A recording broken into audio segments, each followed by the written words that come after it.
자, 앞으로 우리가 한 몇 달간 출애굽기 볼 겁니다. 시리즈 제목을 제가 이제 고민을 하다가 올해 우리 교회 주제인 이 온 세상과 연결해서 타이틀을 정하게 됐습니다. 그래서 온 세상을 위한 해방인데요. 이스라엘의 이 출애굽, 유명한 출애굽이 이스라엘만을 위한 것이 아닌 것이 분명하기 때문에 그렇습니다. 온 세상을 위한 해방의 그 예고편인 셈이죠. 나중에 우리가 출애굽기 그 쭉 보면서 시내산에서 소위 말하는 시내산 언약, 이스라엘이 하나님과 언약 맺는 장면을 보게 될 텐데, 그때 하나님이 왜 출애굽시켰는지를 얘기하시죠. 이스라엘이 온 세상의 제사장 나라가 되기 위함이다, 이렇게 나오는 거죠. 그래서 이 이스라엘의 출애굽은 이스라엘만의 출애굽이 아니라 더 큰 하나님의 구원 계획 가운데 펼쳐지는 드라마이기 때문에 제가 이 타이틀 제목을 온 세상을 위한 해방이라고 이렇게 정해봤고요. 자, 이 출애굽이라는 이 엑소더스라는 것은 성경 신구약 전반에 걸쳐서 아주 중요한 구원의 패러다임을 보여주는 것이죠. 그래서 계속해서 리핏돼서 나옵니다. 많은 시편도 출애굽에 대한 노래들이 많이 있죠. 자, 이 출애굽의 유명한 지도자는 결국 모세인데, 역사상 주이시들한테도 가장 칭송받는 리더죠. 자, 근데 이 모세가 뭐 어떻게 보면 이스라엘의 영웅인데, 태어날 때부터도 약간 그런 기구한 운명 이런 게 있는 것 같아요. 희한하게 영웅들은 그런 영웅 설화 같은 게 있잖아요. 근데 모세도 보면 태어나자마자 죽음의 위기에 처하게 되죠. 그래서 갈대 상자에서 이제 살림을 받는 그런 장면 우리가 보지 않습니까? 분명히 유대인인데 바로 딸이 건져내서 이집트 왕에서 왕가에서 자라서 이집트 왕자로 자라게 되죠. 그래서 그 호의호식하면서 이렇게 왕족으로 자라게 되지만 이제 나이가 들어가면서 이 정체성의 혼란이 분명히 있었던 것 같습니다. 내가 이스라엘 사람인지 아니면 이집트의 왕자, 이집트 사람인지, 마치 코리안 아메리칸이 겪는 어떤 그런 그 정체성 크라이시스 같은 것처럼 모세도 아마 그런 게 있었던 것 같아요. 자, 그런 가운데 모세는 스탠스를 정한 것 같습니다. 아마 그 주이시 그 헤리티지를 더 붙잡은 것 같아요. 자, 그래서 이 이집트 사람들한테 너무 종살이 당하면서 노예 생활하고 있는 자기 민족 백성들에 대해서 굉장히 불쌍한 마음을 가지게 되고 애국심이 생기고, 자, 그래서 이 사람을 결국 우리가 잘 알다시피 이집트 사람을 때려 죽이는 그런 우발적인 범죄의 장면을 보게 되는데, 그게 사실 욱해서 그렇게 했다기보다는 평소에 모세가 품고 있던 이 이집트 제국 시스템에 대한 불만과 어떤 자기 민족에 대한 컴패션, 이런 것들이 복합해서 어떤 그런 마음에서 그런 사건이 펼쳐졌다고 생각합니다. 자, 그럼에도 불구하고 모세의 그 정의감이 이스라엘 백성들, 자기 동족 백성들한테는 환영을 받지 못했어요. 이게 참 의외인 것 같습니다. 자기가 들고 일어나면 나머지도 좀 그렇게 그 쿠데타 같은 게 일어나야 정상일 것 같은데, 그냥 다른 사람들은 그냥 가만히 있는 거죠. 그리고 오히려 모세를 욕하죠. 우리가 언제 너보고 왕돼 달라고 했냐라고 조롱을 하죠. 모세의 민족에 대한 그 애국심이 인정을 받지 못하고, 이것도 저것도 아닌 이집트 왕자도 아니고 이제는 이 주이시들한테 환영받는 사람도 아닌, 그리고 완전히 그냥 살인자가 되어버린, 자, 그런 삶이 되고 말았죠. 그러니까 굉장히 황당한 상황이 된 거죠. 그러니까 모세가 답답했던 거는 이 민족 이스라엘 종살이에 이렇게 400년 동안 착취당하고 있는 이 사람들이 왜 해방할 생각을 안 하지? 라는 어떤 불의의 현실을 그냥 받아들이고 그냥 적응해서 살아가는 이 사람들이 보기에 본인이 답답했던 거겠죠. 젊은 혈기가 넘치는 나이였으니까요. 자, 그래서 이제 그런 환영받지 못하는 그런 상황 가운데 나이 마흔에 그렇게 자기 정체성을 찾고 이스라엘 민족을 위해서 이렇게 분노하면서 일어났지만 결국엔 이것도 저것도 안 되는 그런 상황이 되고 말았습니다. 자, 근데 신기한 거는 하나님께서 모세가 이집트 왕자라고 하는 그런 높은 사회적 신분에 있을 때 출애굽이라는 거대한 일을 펼치신 게 아니라는 것이죠.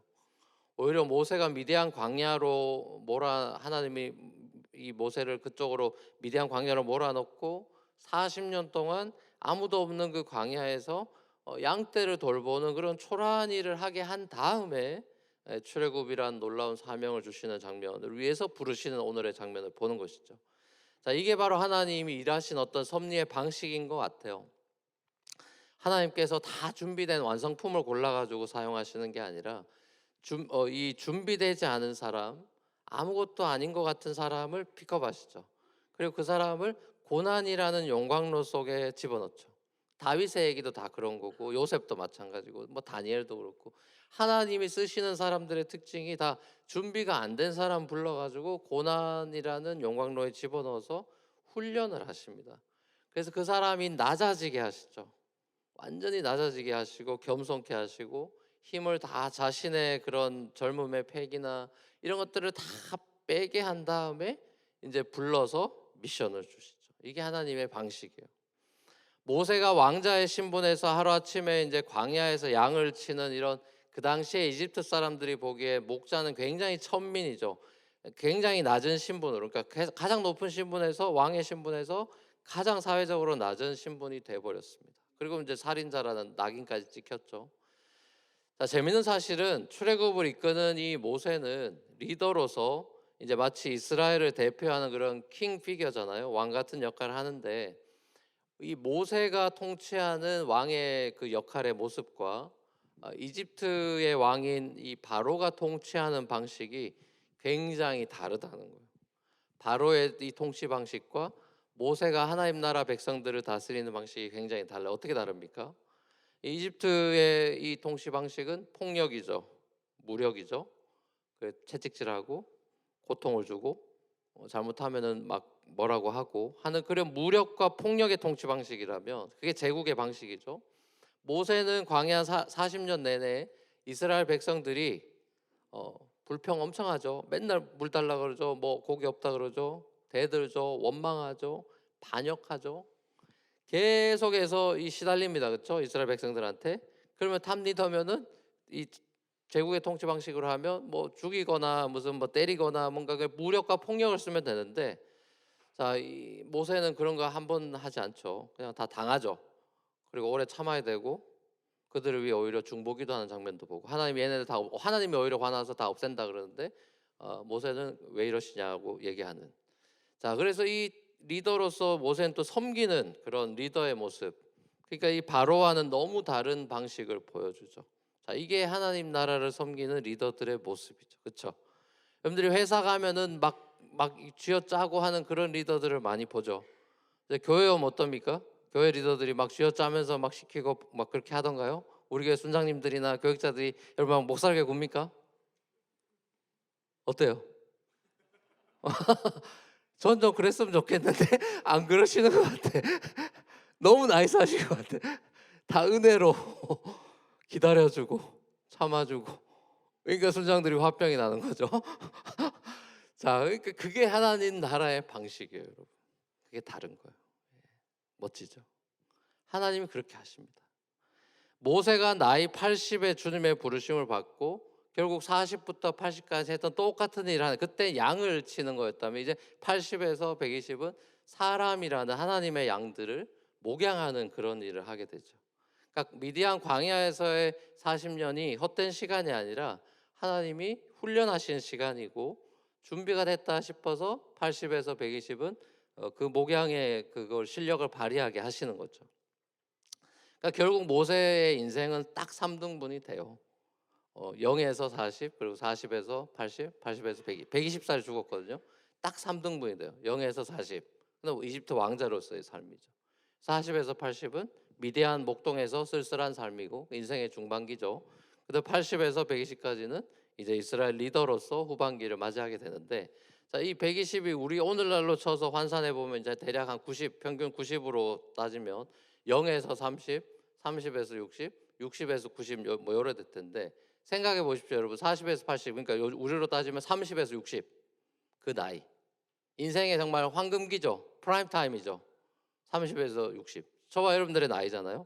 자, 이 나이에 인생에 아무것도 가진 게 없는 거예요.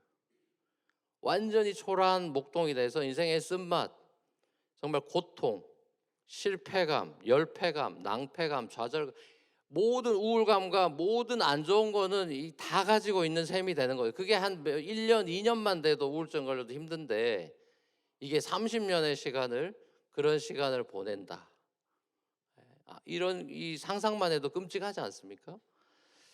자, 그러니까 꿈이 없고 아무것도 없는 쓴맛을 다지면서 살아가야 되는 그 상황 속에 그래서 나는 정말 볼품없는 사람이라는 어떤 자책감이나 자존감이 엄청 바닥으로 낮아지고 하는 그런 시간 속에서 하나님이 드디어 등장을 하셨죠. 아무도 주목하지 않는 정말 말 그대로 nothing이 되어 있는 그 자리로 하나님이 오셔서 말씀을 주시는데, 자, 하나님이 나타나는 장면이 특이합니다. 시내 산에서 나중에 보면 막 웅장하게 막 천둥 소리와 함께 하나님 보통 그렇게 현현하시잖아요. 근데 웅장하고 장엄하게 모세한테 딱 나타나신 게 아니고, 오늘 우리가 본문을 보면 광야에서 흔히 볼 수 있는 떨기나무라는 보잘것없는 그 나무에 불로 하나님이 임합니다. 이 떨기나무라는 가시떨기나무라는 거는 그 광야에서 양 칠 때마다 그냥 수시로 보는 엄청나게 많은 나무예요. 그리고 뜨겁기 때문에 실제로 불이 많이 타요. 자, 근데 그러니까 맨날 보던 장면인데 이 모세가 이상하다 싶어서 발걸음을 돌이켰죠. 자, 그거는 왜입니까? 그 가시나무는 활활 타는 나무인데 활활 타서 금방 사그라드는데 불이 안 없어지는 거죠. 나무가 타지 않는 것 같은데 불이 없어지지 않고 너무 신기한 거죠. 그래서 발걸음을 돌렸는데, 자, 이것이 모세의 인생의 터닝 포인트가 됐습니다. 완전히 모세 인생이 바뀌었죠. 떨기나무가 광야에서 보는 흔한 가시덤불인데, 이거는 뭐 백향목이나 뭐 감람나무나 종려나무, 성경에 나오는 수많은 화려한 나무들하고는 너무 다른 아무 쓸모없는 그냥 땔감만 되는 그 나무를 말하는 거거든요. 자, 그러니까 어떤 면에서는 이것은 굉장히 초라하고 볼품없는, 아무도 알아주지 않는 그런 삶을 살아가던 모세를 상징하는 걸 수 있겠고, 또 이집트의 노예로 아무 꿈과 희망 없이 주는 밥 먹으면서 아무 희망 없이 살아가던 이스라엘을 상징하는 걸 수도 있겠죠. 자, 이 떨기 위에, 이 가시 떨기 위에 하나님의 성령의 불, 능력의 불이 함께 붙어 있는 장면을 우리가 보는 겁니다. 타야 되는데 타지 않는, 이게 기적적인 장면이죠. 자, 이 불이 능력의 불이겠죠. 앞으로 출애굽을 할 희망의 불일 것이고, 모세에게도 꿈을 불어넣어주는 불일 텐데, 자, 그 불 가운데 하나님이 말씀을 하십니다. 제일 먼저 하신 말씀이 뭐예요? 불 가운데 이제 돌이켜서 딱 보고 있는데 하나님이 이제 임재하셔서 말씀을 딱 하시죠. 제일 먼저 하신 말씀이 뭐죠? 네 발에서 신을 벗어라. 여호수아 5장에도 똑같은 말이 나오죠. 여호수아가 이제 그 가나안 미션을 받고 정복 전쟁 미션을 받고 처음 소명받고 나서 제일 첫 번째 전쟁 여리고 전쟁인데, 여리고성 정복하러 들어가기 전에 인터레스팅한 피규어를 만나죠. 여호와의 군대 장관이라고 하는 사람을 만납니다. 자, 그때 느닷없이 나타난 여호와의 군대 장관이 여호수아 보자마자 처음 했던 말도 네 발에서 신을 벗어라. 자, 이게 도대체 뭐냐? 고대 근동 사회 문화를 좀 알면 좋죠. 고대 근동 사회에서 맨발이라는 게 어떤 의미냐? 두 가지 의미예요. 크게 보면 하나는 상대방을 굉장히 존경하고 리스펙트한다는 의미를 지닐 때 신발을 벗습니다. 자, 그리고 고대 사회에서는 이 신발은 노예나 종은 신발이 아예 없어요. 자, 그래서 이제 우리 누가복음 탕자 비유도 보면은 그 돌아온 탕자에게 신발을 신겨주는 장면이 나오죠. 넌 종으로 돌아오죠. 난 종으로라도 쓰임 받겠다. 근데 아버지가 신발 신겨주는 건 넌 종이 아니라 아들이라는 걸 보여주는 거죠. 그러니까 고대의 종은 신발이 없어요. 그러니까 맨발은 종의 상징입니다. 자, 결국 모세는 바로 왕이 아니라 만왕의 왕이신 하나님을 예배하고 경외하는 그런 사람으로 부르심을 받았다라는 걸 보여주는, 너는 이제 나를 예배하는, 나를 경외하는 피겨가 돼야 돼라고 신발 벗으라는 거죠. 자, 그리고 너는 이집트의 노예도 아니고 이집트의 왕자도 아니고 이제는 너의 정체성이, 그리고 소명이, 너는 나의 심부름을, 나의 미션을 감당하는 하나님의 종이다. 나의 종이다. My servant. 그 얘기예요. 자, 그러면 하나님의 종이 되면 어떻게 되는 거죠? 하나님의 종은 역설이죠. 자유로워지죠. 바로의 종은 자유롭지 않죠. 고생이고 핍박이고 노예 생활이죠. 하나님의 종이 되면 자유인이 되는 것이죠. 이게 역설이죠. 모세는 하나님을 예배하고 하는 예배자로, 그리고 하나님의 놀라운 미션을 감당하는 종으로 하나님의 부르심을 받게 됩니다. 자, 근데 이 모세의 부르심이 모세만의 부르심이 아니라, 모세만의 부르심 우리가 성경을 읽을 필요도 없죠. 모세의 부르심이 아니라 저와 여러분들의 부르심이라는 게 중요한 거죠. 하나님이 저와 여러분들을 신발 벗으라고 말씀하시는 거예요, 오늘. 자, 그 얘기는 뭐죠? 너는 나를 경배하고 예배하는 너는 예배자야. 자, 그 다음에 너는 나의 종이야. 자, 근데 앞에 게 중요한 거예요. 여러분, 하나님을 예배하는 예배자의 정체성이 프라이어리티예요. 자, 이게 돼야 그 다음에 하나님의 뜻을 이 땅에 이루어드리는 심부름꾼으로 돌아다니는 미션이 나오는 거예요. 예배가 되지 않고 미션을 할 수가 없습니다. 만약 예배가 없는 상태에서 미션을 하거나 교회 사역을 하면 번아웃도 될 뿐만 아니라 이게 앞뒤가 전도돼 가지고 거기서 이제 싸우고 막 그 교회에서도 어려움이 생기고 하는 이유가 예배가 프라이어리티가 아닐 때 그런 일이 벌어져요. 자, 하나님은 모세를 어릴 적 갈대 상자를 통해서 구원해 내셨죠. 자, 그것처럼 그건 하나의 심볼이죠. 이스라엘 백성들을 이제 나일강에서 건지고 출애굽시키고 홍해를 건너게 할 거다. 자, 이 말씀을 이제 하면서 출애굽 비전을 말씀하셨는데, 자, 하나님이 아브라함과 이삭과 야곱과 맺은 언약을 기억하신다라고 얘기하면서, 그리고 또 이스라엘의 고통 속에 부르짖는 부르짖음을 듣고 내가 아브라함한테 약속했던 그 젖과 꿀이 흐르는 가나안 땅으로 너희들이 인도해 줄 거야라고 모세한테 말씀을 하셨죠. 자, 출애굽 사명에 대해서 비전에 대해서 하나님의 말씀을 하시니까 이 모세가 한 번도 생각해 보지 못했던 얘기고 이게 말이 안 되는 얘기니까 이게 너무 황당해서 하나님한테 안 된다 그러죠. 저 같은 사람이 그런 걸 어떻게 합니까? 이 바로왕 앞에 가서 그걸 제가 어떻게 얘기하고 이게 안 되는 겁니다. 라고 이렇게 대답을 하죠. 자, 그럴 때 하나님께서 뭐라고 하십니까? 내가 반드시 너와 함께 하겠다. 네가 출애굽을 하게 될 거고 그 증표가 뭐냐면 네가 호렙산에서 나를 예배하게 될 건데 그게 하나의 증표가 될 거다. 자, 그러니까 하나님 마음속에는 이 이스라엘 백성들을 꺼내는 이유가 여러 가지 이유가 있는데 가장 결정적인 이유 중에 하나는 이스라엘 하나님의 백성들이 이 바로 밑에서 400년 동안 종살이 하면서 어떻게 됐죠? 예배를 잃어버렸어요. 왜냐하면 바로를 섬겨야 되고 이집트의 수많은 우상들을 섬겨야 되는. 나중에 그 버릇이 있어서 황금 송아지도 만들고 막 하는 거죠. 이 사람들이 우상 숭배자로 쭉 살아왔기 때문에 하나님은 이것을 끊고 우상 숭배를 끊고 하나님을 예배하는 예배자로 이 예배의 대상을 바꿔주는 게 중요한 거죠. 자, 그래서 출애굽하고 나서 이 백성들이 하나님을 예배하는 예배자라는 정체성을 확실하게 보여주려고 출애굽기 엔딩에 길게 나오는 거 2번이나 반복해서 나오는 게 뭡니까? 성막을 짓는 일이죠. 하나님의 집을 짓는 일이에요. 거기서 예배하고 제사하는 그런 규정들을 다 얘기해 주는 거죠. 자, 여러분, 저와 여러분들이 하나님이 우리를 불러서 이 자리에 있는데 우리가 하나님의 종으로 부르심 받기 전에 우리가 하나님을 경외하는 예배자로 부름 받았다는 것을 우리가 굉장히 가슴 깊이 새겨야 돼요. 여러분, 하나님은 여러분의 예배를 기다리십니다.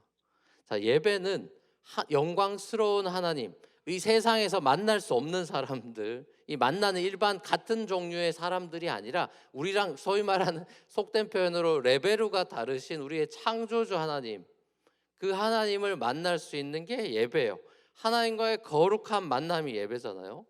자, 그래서 이게 굉장히 거룩한 일인데, 자, 그래서 그 안식일을 복주고 세퍼레이트 시키고 그런 거 아닙니까? 근데 예수님 이 땅에 오셔서 하나님이 찾는다라고 얘기하는 건 딱 하나밖에 없죠. 하나님이 뭘 찾느냐? 신령과 진정으로 예배하는 자들을 찾는다. 그렇게 얘기하셨어요. 자, 이 얘기가 뭐겠습니까? 예수님이 하나님 아버지가 지금도 신령과 진정으로 예배한 사람을 찾느니라 이렇게 얘기하셨는데, 자, 이 얘기는 뒤집으면 무슨 얘기가 되는 거죠? 그런 사람들이 많지가 않다는 거예요. 많은데 왜 찾겠어요? 많지 않으니까 그런 사람들을 찾고 있다 이런 얘기를 하는 거죠. 영과 진리로 예배하는 온전한 예배자가 예수님 당시 1세기 종교인들이 그렇게 많았는데 그 예배자가 거의 없거나 찾고 있다라고 얘기하시죠.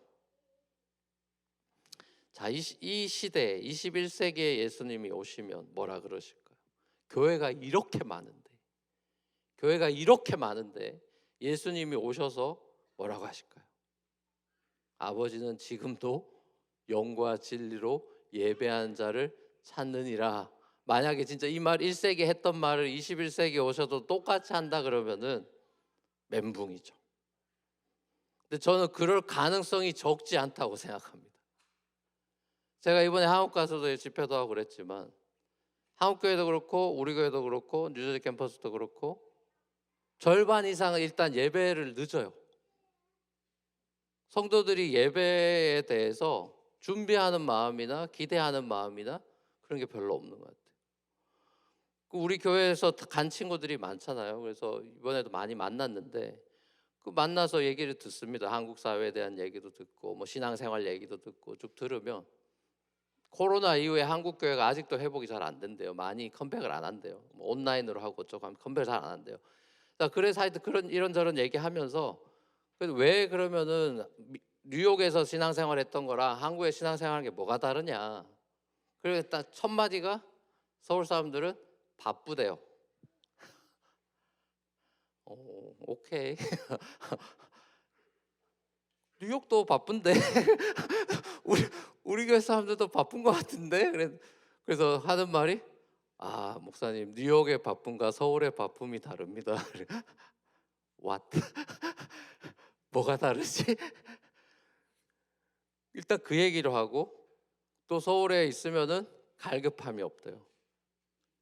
일단 정서적으로 부모님도 있고 뭐 친구들도 있고 어쩌고 하면서 그 채워지는 게 있대요. 그래서 예배에 와서 하나님 붙들고 하는 갈급함이 별로 없대요. 어쩌면 여러분들이 디아스포라로 유학으로 이민으로 여기 와서 딱히 붙잡을 게 없어서 주님을 붙잡고 있는 확률이 높고 그게 여러분 감사해야 되는 제목이라고 저는 생각해요. 저도 다시 한번 그런 걸 느꼈어요. 제가 이민교회 유학생 교회를 하면서 그나마 뭐 때가 덜 묻어 뭐 제 입으로 이런 얘기하고 웃기지만 그 때가 좀 덜 묻은 건가? 그런 생각을 해보게 돼요. 여러분도 마찬가지 같습니다. 환경이 중요한 것 같고 그 예배를 사모하는 마음이 다른 것 같아요. 그러니까 하나님이 그런 온전한 예배자, 가인이 아니라 아벨 같은 자기 잘난 줄 알고 예배한 사람이 아니라 아벨 같이 하나님을 바라보는 예배자, 마리아 같이 예수님께 집중하는 예배자, 모세 같이 신발 벗고 주님 앞에 경외하는 예배자. 자, 이런 예배자를 찾고 계신다. 저는 우리 뉴프론티어 교회가 처음 시작됐던 저는 비행기 왔다 갔다 하면서도 우리 교회 생각을 많이 했는데 처음에 우리 교회가 시작됐던 그 엠파이어 스테이트 빌딩에서의 지하에서의 예배. 자, 그거 잊을 수가 없어요. 예배 늦는 사람이 없었습니다. 인원이 많지 않았고 예배 늦는 사람이 없어요. 예배를 열렬하게 드립니다. 그리고 그 예배의 불꽃이 이제 불신자들에게 친구들에게 번져가는 거예요. 자, 그래서 그 예배의 부흥이 세 가족의 부흥 그래서 막 구름대 같이 청년들이 몰려온 거예요. 예배의 그 부흥이라는 것은 예배의 부흥이에요. 그 예배의 부흥은 뭡니까? 주님이 주시는 그 은혜를 사모하는 마음이에요. 갈급한 마음이라고. 이 신년 특세 때 제가 첫날 얘기했던 심령이 가난한 자들이 누리는 복이에요. 여러분 그게 없이는 예배는 주님 앞에서 그 은혜에 흠뻑 젖기 힘듭니다. 하나님의 임재라는 것은 여러분 하나님의 임재 얘기 많이 하죠. 뭐 예배 이러면 하나님 임재다 이런 얘기를 하는데 우리는 신학적으로 알죠. 요나도 알았듯이 하나님은 어디나 계시다는 걸 알아요. 그렇죠? 하나님은 어디나 계시다 신학적으로 알잖아요. 그걸 이제 무소부재하다, 무슨 하나님의 편재다, omnipresence다 그런 얘기 하잖아요. 자, omnipresence와 하나님의 presence는 아예 달라요. 하나님은 어디나 계시죠. 아무나와 같이 있지는 않습니다. 그게 중요한 거예요. 하나님이 어디나 계시죠. 아무나와 함께 임재하지 않습니다. 이게 중요한 거예요. 하나님의 임재는 예배자, 하나님을 경외한 자에게 있는 거예요. 여러분이 하나님을 열렬히 사모하고 갈망하고 하나님의 임재를 원하는 사람에게 하나님의 임재가 임하는 거예요. 이게 굉장히 중요합니다, 여러분. 하나님 어디나 계시다라고 얘기하고 그러니까 이런 거랑 똑같은 거예요. 기도 생활 어떻게 하십니까? 저는 그냥 기도 그냥 늘 합니다. 밥 먹을 때도 하고 뭐 기도가 삶이다 이런 얘기 하죠. 기도 시간이 정해져 있지 않는 사람은 제대로 기도하는 삶이 아니에요, 여러분. 아내와 관계가 어떻습니까? 좋습니다. 뭐 잘 지내고 있습니다. 근데 대화가 별로 없어요, 주중에. 우리는 사이가 좋은 것으로 그냥 생각하고. 진짜 진짜 좋은 부부는 둘만의 퀄리티 타임이 있습니다. 부부 데이트의 시간이 있어야 된다고. 마음을 깊이 나눌 수 있는 시간이 반드시 있어야 돼요. 부부 관계의 발전을 위해서. 저도 반드시 있습니다. 아내랑 일주일에 한 번은 무조건 데이트합니다. 그런 깊은 퀄리티 시간이 있어야 부부 관계가 발전하거든요. 하나님과의 관계가 똑같은 거예요. 하나님 나와 함께 하시지. 안 하신다고 얘기한 적이 없어요. 당연히 함께 하시죠. 근데 내가 하나님과 함께 하느냐는 다른 얘기죠. 신앙생활의 이 부분에서 많은 사람들이 미스를 하는 거예요. 하나님의 임재 있는 사람들. 요셉 그 어려운 형편에서 하나님의 임재 속에 있었다 그러죠. 하나님의 함께 하심으로 형통한 자가 됐다 그러죠. 총리일 때가 아니고 노예일 때고 감옥살이 할 때죠. 여러분, 하나님 앞에서 신발을 벗는 사람들, 자, 그 사람들이 하나님의 임재를 경험하는 사람들이에요.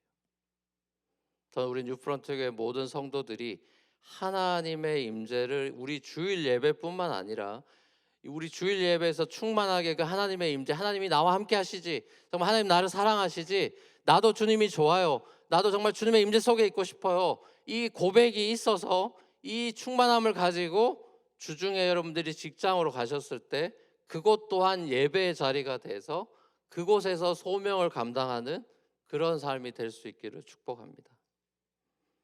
모세가 하나님에게 이름을 물어요. 누가 보냈다고 이제 설득 당하고 나서 그럼 하나님 이름이 뭡니까? 이렇게 묻죠. 하나님이 자신의 이름을 이렇게 소개합니다. I am who I am. 쉽게 말하면 나는 나다. 나는 설명할 수 없는 존재다. 그렇죠. 하나님은 설명이 안 되죠. 하나님을 설명해 놓은 게 66권으로도 설명이 부족한 거죠. 하나님의 능력을 보여주시죠. 성품을 보여주시죠. 아무리 보여줘도 우리가 하나님을 다 알기 어렵죠. 자, 하나님은 나는 나야라고 대답을 하셨습니다. 자, 출애굽기도 사실 하나님이 어떤 분인지를 보여주는 장면이죠. 이집트 사람들은 이 하나님 여호와라는 존재가 히브리 민족의 신이기 때문에, 민족을 깔봤기 때문에 그들의 신도 깔보죠. 자, 근데 이제 된통 당하죠. 10가지 재앙이라든지 홍해 사건이라든지 이걸 통해서 히브리 민족의 신인 여호와가 장난이 아니라는 걸 이제 보게 되죠. 자, 이스라엘 백성들에게도 만나라든지 구름 기둥, 불 기둥에서 하나님의 능력을 보여줍니다. 자, 이게 뭐예요? 핵심 포인트가 뭐예요? 하나님이 이스라엘만의 하나님, 히브리 민족에 갇혀 있는 부족신이 아니라 온 세상을 다스리시는, 온 세상을 다스리고 인도하시는 창조주 하나님, 예배받기에 마땅한 온 세상의 경배를 받아야 되는 그런 하나님이라는 것을 보여주는 게 출애굽기예요. 자, 그래서 모세가 바로한테 가서 맨날 하는 얘기가 Let my people go so that they may worship me, 이게 되는 거죠. 내 백성을 가게 해라, 그들이 나를 예배할 것이다. 여러분, 하나님이 여러분들을 이 뉴욕 땅으로 부르셨고, 또 직장으로 부르시고, 가정으로도 부르시고, 학교로도 부르시고, 자, 그런 여러분의 삶이 때로는 이 맨하탄이라는 여기서 살다 보면 여러분의 삶이 굉장히 떨기나무처럼, 아무 쓸모 없는 사람처럼, 내가 뭐 이렇게 대단하지 않은 사람인 것처럼, 초라한 사람인 것처럼 그렇게 낙심이 되고 실패감에 사로잡혀 있거나 그럴 때가 많이, 자존감이 낮아지는 경우가 뉴욕에서는 많을 거예요. 오히려 잘난 사람들이 많으니까. 자, 근데 여러분 이 인간의 기준으로 보면은 큰일 납니다. 제가 이번에 한국 가서도 그런 걸 많이 느꼈어요. 굉장히 사회적으로 인플루언서라고 유명하다는 분도 만나보고, 또 일반 우리 교회에서 갔던 대학생도 만나보고, 정말 사회적으로 다양한 삶을 살아가는 친구들을 만나면서 많은 생각이 들었어요. 오히려 이렇게 인플루언서라는 사람이 만나서 대화하는 가운데 불안함이 보였어요. 저는 편안하지 않더라고요. 마스크를 쓰고 이렇게 사람들 눈치도 보고 이게 편안하게 대화를 잘 못하더라고요. 안타까웠어요. 오히려 젊은 친구들, 뭐 앞으로 꿈을 꾸고 있는 그 친구는 꿈을 이야기하고 자기가 뭘 하면 좋겠냐, 막 20대 그 2001년생 이 정말 아들 같은 애가 이제 막 자기 비전이나 이런 것들이 얘기하는데 반짝반짝해요. 많은 차이가 나더라고요. 그래서 세상에서 살아가는 그런 모습 보고 뭐 연봉이 됐던 아니면 스펙이 됐던 뭐가 됐건 그런 세상적인 기준으로 자기 자신을 자꾸만 바라보면 우울해지겠죠. 낙심이 되겠죠. 모세가 그런 걸 겪었던 것 같아요. 이집트 왕자에서 천민으로 떨어져서 완전히 낙차가 커서 우울증이 걸렸겠죠. 자, 근데 하나님이 나타나셔서 그 인생을 역전시키죠. 저와 여러분들의 삶의 그런 역전은 주님을 만나야만 가능해집니다. 여러분들이 멘탈 정신 승리로 이루어지지 않아요. 그거는 그 사회적인 비교와 이런 것들의 굴레 속에서 여러분들이 출애굽하는 거는 하나님이 꺼내줘야만 나오는 거지, 우리의 이 부족한 실력으로 그 계속 비교와 경쟁으로 치닫는 세상에서 제가 멘탈 관리로 되지 않습니다. 그게 안 되기 때문에 주님 앞에 엎드려야 되는 거예요. 거기서 신발을 벗어야 되는 거예요.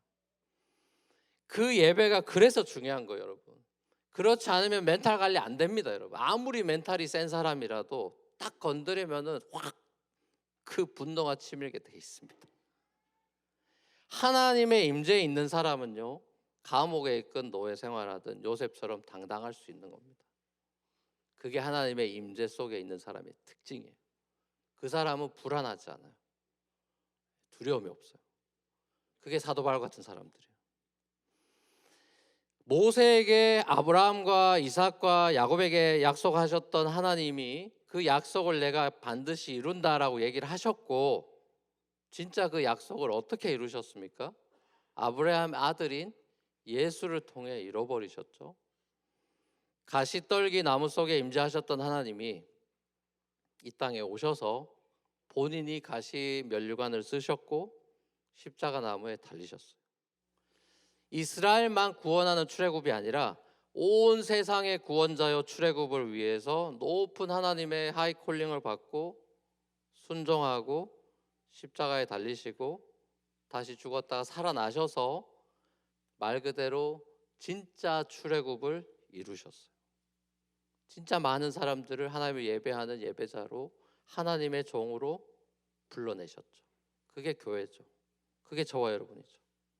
그리고 우리 가시떨기 같은 우리 안으로 성령을 집어넣으셨죠. 성령의 불을 집어넣으셔서 우리가 죽지 않고 살아있는, 왜? 우리가 원래는 죽어야 돼. 하나님의 소멸하는 불로 죽어야 되는데 예수님이 대신 우리를 위해 죽으셨기 때문에. 그래서 예수님은 십자가에서 It is finished, 하나님의 약속을 다, 언약을 이뤘다, 이렇게 선언하셨죠.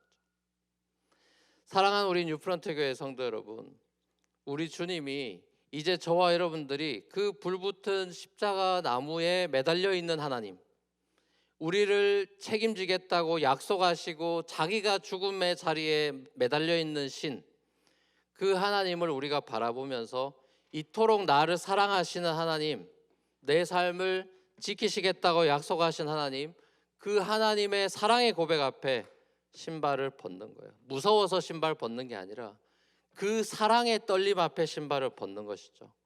그리고 제 인생도 주님의 영광을 위해 살겠다고, 당신의 사명을 이루는 이 영광스러운 하나님의 종으로 살아가겠다고 고백을 하는 것이죠. 그래서 저와 여러분들이 이 자리에 있는 것이죠. 여러분, 예배를 회복하십시오. 주님 앞에 하나님의 임재 가득한 예배를 사모하시고, 그 예배가 회복됨으로 여러분의 삶의 터전에서, 가정에서, 직장에서, 여러분이 가는 곳마다 신발 벗은 예배자, 맨발의 예배자로 하나님께 쓰임받는 저와 여러분이 될 수 있기를 우리 주님의 이름으로 간절히 축원합니다.